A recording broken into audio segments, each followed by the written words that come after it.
السلام علیکم dear students, آج ہم مزید کہاوتیں لے کر آئے ہیں۔ انگلش پوٹینشیل چینل، اس کو like, subscribe, share and comment کریں اور بتائیں کہ کس قسم کی ویڈیوز آپ دیکھنا چاہتے ہیں۔ Let us start پرووربس۔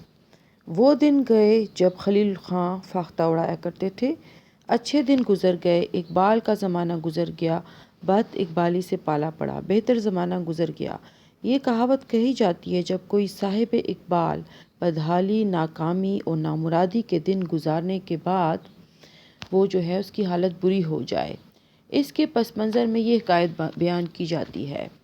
کہا جاتا ہے کہ 1857 میں سے پہلے دہلی میں خلیل نامی ایک امیر آدمی تھے، مگر وہ بہت کنجوس تھے۔ دولت کے سہارے انہوں نے اپنی جوانی کے عالم میں کئی شادیاں کی، مگر خسیس اور بدمزاج ہونے کے باعث کسی بیوی سے بہت دنوں تک نباہ نہ ہو سکا۔ جب وہ قدرے بوڑھے ہو گئے تو کوئی ان سے اپنی لڑکی کی شادی کرنے کے لیے تیار نہ ہوتا تھا۔ اب خلیل خاں کے دوستوں کے بھی مزے جاتے رہے، کیونکہ وہ ہی شادی کرواتے تھے اور پھر طلاق کے مقدمے لڑواتے تھے، خوب چاندی رولتے تھے، یعنی خوب پیسے کماتے تھے۔ خلیل خاں جیسے کنجوس اس خسیس آدمی سے روپے اور دیگر چیزیں اینٹتے تھے۔ آخرکار خلیل خاں کے ایک چلتے پرزے مصاحب نے ان سے رسالدار کی بیٹی کی بہت تعریف کی۔ لڑکی کی تعریف سن کر خلیل خاں کے منہ سے رال ٹپکنے لگی۔ وہ اس سے شادی کرنے کے لیے بے چین ہو اٹھے۔ فوراً رسالدار کی بیٹی کے یہاں اپنی شادی کا پیغام بھیجا۔ رسالدار کو ناگوار گزرا، مگر دوستوں کے اصرار پر رشتہ منظور کر لیا۔ دوستوں نے رسالدار کو مشورہ دیا کہ اس مرتبہ خلیل خاں کو سبق دینا چاہیے تاکہ اب اور لڑکیوں کی ذلت نہ ہو۔ چنانچہ چند شرائط پر شادی کا فیصلہ ہوا۔ شرائط حسب ذیل ہیں: دونوں طرف سے کوئی لین دین نہ ہوگا، دلہن کے لیے صرف ایک جوڑا لانا ہے اور نوشا اپنے کپڑے پہن کر آئیں گے۔ نوشا یعنی دولہا۔ نوشا کے ساتھ باراتی چاہے جتنے آئیں، مگر لڑکی والے کھانا نہیں کھلائیں گے۔ ان کے کھانے کا انتظام بھی نوشا خود کرے گا۔ نقل و خرما وغیرہ یعنی کہ کھجورے وغیرہ عمدہ اور کثیر مقدار میں ہو تاکہ لڑکی والوں کی بدنامی نہ ہو۔ دلہن کے یہاں کوئی رسم ادا نہ ہوگی۔ منجملہ 5000 سکہ رائج الوقت مہر معین شد کے 1000 روپے مہر معجل بوقت نکاح فوراً ادا کرنا ہوگا۔ غرض رسالدار کے احباب نے ایک نیم دیوانی بوڑھی بھکارن کو، جسے لوگ فاختہ کہتے تھے، شادی کے روز رسالدار کے گھر میں لا بٹھایا۔ خلیل خاں بڑے تزک و احتشام کے ساتھ شادی کا جوڑا زیب تن کیے پیرنس میں سوار ہو کر دلہن کے دروازے پر باراتیوں کے ساتھ آ گئے۔ ان کا نکاح بھی فاختہ کے ساتھ پڑھوایا گیا۔ شادی کا عمدہ جوڑا جسے خلیل خاں اپنے ساتھ لائے تھے، نکاح سے پہلے دلہن کے لیے رسالدار کے گھر میں بھیج دیا گیا تھا۔ عورتوں نے وہی جوڑا بھی فاختہ کو پہنا کر دلہن بنایا تھا۔ نکاح کے بعد ہی فاختہ کو ایک میانے میں بٹھا کر دلہا کے ہمراہ سسرال کے لیے رخصت کر دیا گیا۔ خلیل خاں مارے خوشی کے اپنے جامے میں نہیں سما رہے تھے۔ دلہن اور دلہا کا میانہ جب خلیل خاں کے دروازے پہنچا تو اس وقت آدھی رات ادھر تھی اور آدھی رات ادھر۔ خلیل خاں نے جو ہی خوشی خوشی دلہن کو میانہ سے اتارا کہ بھی فاختہ ڈیوڑی سے باہر ہو کر پھر سے اڑ گئیں اور دیکھتے ہی دیکھتے رات کے اندھیرے میں گم ہو گئیں۔ خلیل خاں ہائے ہائے کرتے ہاتھ ملتے رہ گئے۔ وہاں پر کھڑے ایک مسخرے نے کہا، وہ دن گئے جب خلیل خاں فاختہ اڑایا کرتے تھے، اب تو ان کی فاختہ ہی اڑ گئی۔ وہی مرغے کی ایک ٹانگ، اپنی بات کی ہٹ، اپنے جھوٹے قول کی پچ، بے جا بات کی اڑ، ایک ہی بات کی پچ کیے جانا، اپنی ہی رٹ لگانا، ہر پھل ہیر پھیر کے ایک ہی بات کہنا، بار بار کہی ہوئی بات کہنا۔ یہ کہاوت اس وقت بولتے ہیں جب کوئی اپنی بے جا بات پر اڑا رہے اور قائل نہ ہو۔ اس کہاوت کے تعلق سے بہت سی حکایتیں مشہور ہیں، مگر مال سب کا ایک ہی ہے۔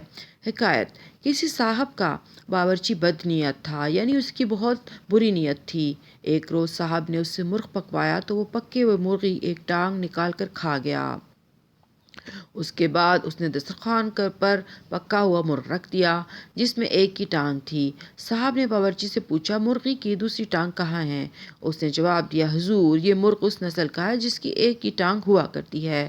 صاحب نے ہر چند اس کو دلائل سے سمجھایا اور قبولوانا چاہا مگر وہ اپنی ہی رٹ لگائے رہا۔ آخر میں صاحب مسکرا کر چپ ہو گئے۔ اتفاق سے ایک روز باورچی کے ساتھ صاحب کہیں جا رہے تھے۔ راستے میں کچھ مرغیاں اور مرغ دانہ چگ رہی تھی۔ حسب عادت ایک مرغا ایک ٹانگ سکوڑے ہوئے کڑا تھا، یعنی موڑے ہوئے کڑا تھا۔ باورچی نے موقع غنیمت جان کر اپنے قول کے ثبوت میں صاحب سے کہا، دیکھ لیجئے یہ مرغ جو سامنے ہے ایک ہی ٹانگ سے کھڑا ہے۔ یہ بھی اسی نسل کا مرغ ہے جس کی ایک ہی ٹانگ ہوتی ہے۔ صاحب اس مرغ کے پاس گئے اور ہش ہش کرنے لگے۔ ہش ہش کی آواز سن کر مرغ دونوں ٹانگوں سے بھاگا۔ اس وقت صاحب نے باورچی سے کہا، اب اس کی دو ٹانگیں کیوں کر ہو گئیں؟ باورچی نے کہا، کیا خوب اگر حضور اس پکے ہوئے مرغ کے آگے بھی ہش ہش کرتے تو وہ بھی دونوں ٹانگیں نکال دیتا۔ غرض وہ اپنے قول سے نہ پھرا۔ ہائے ہائے 10واں ڈوب مرا ڈوب مرا۔ بغیر سوچے سمجھے کسی امر یا بات پر یقین کرنا، بے وقوفی اور لا علمی کے سبب پریشان ہونا۔ لا علمی اور بے وقوفی ہی تمام پریشانیوں کی جڑ ہے۔ اس کہاوت کے پس منظر میں ایک لوک کہانی بیان کی جاتی ہے جو اس طرح مشہور ہے۔ ایک بار 10 آدمی ایک ساتھ کہیں جا رہے تھے۔ جانے سے پہلے انہوں نے ایک دوسرے کو گنا اور مطمئن ہو کر چل پڑے۔ راستے میں ایک ندی ملی۔ ندی پار کرنے کے بعد یہ جاننے کے لیے کہ ان میں سے کوئی ڈوب تو نہیں گیا ہے، گننا شروع کیا۔ گننے پر پتہ چلا کہ 10 کے بجائے 9 لوگ ہی ہیں۔ اس کے بعد دوسرے شخص نے، پھر تیسرے نے اور اسی طرح باری باری سے 10 لوگوں نے گنا، مگر گنتی میں ہر بار ایک آدمی کم رہا۔ دراصل گننے والا سب کو تو شمار کر لیتا تھا مگر خود کو شمار نہیں کرتا تھا، یعنی خود کو بھول جاتا تھا۔ جب گنتی پوری نہ ہوئی اور سب کے سب تھک ہار کر مایوس ہو گئے تو انہوں نے سمجھ لیا کہ ایک آدمی ندی میں ڈوب کر مر گیا ہے۔ اسی غم میں وہ لوگ وہیں رونے پیٹنے لگے۔ کچھ دیر کے بعد کسی شخص کا وہاں سے گزر ہوا تو اس نے رونے پیٹنے اور پریشان ہونے کا سبب پوچھا۔ اس پر ان لوگوں نے سارا ماجرا سنا دیا۔ مسافر نے جب خاموشی سے گنتی کی تو اسے پتہ چلا کہ یہ ہیں تو 10 کے 10، پھر کیوں رو پیٹ رہے ہیں؟ اس نے ان لوگوں سے کہا، آپ لوگ صبر و تحمل سے کام لیں، پریشان نہ ہوں، ایک بار پھر گنتی کر لیں۔ ان میں سے ایک کھڑے ہو کر ایک ایک کر کے 9 تک سب کو تو گن دیا مگر اس بار بھی خود کو بھول گیا۔ اس پر مسافر نے اس سے کہا، تم ہی 10ویں آدمی ہو، لہٰذا تم میں سے کوئی بھی ڈوب کر مرا نہیں ہے۔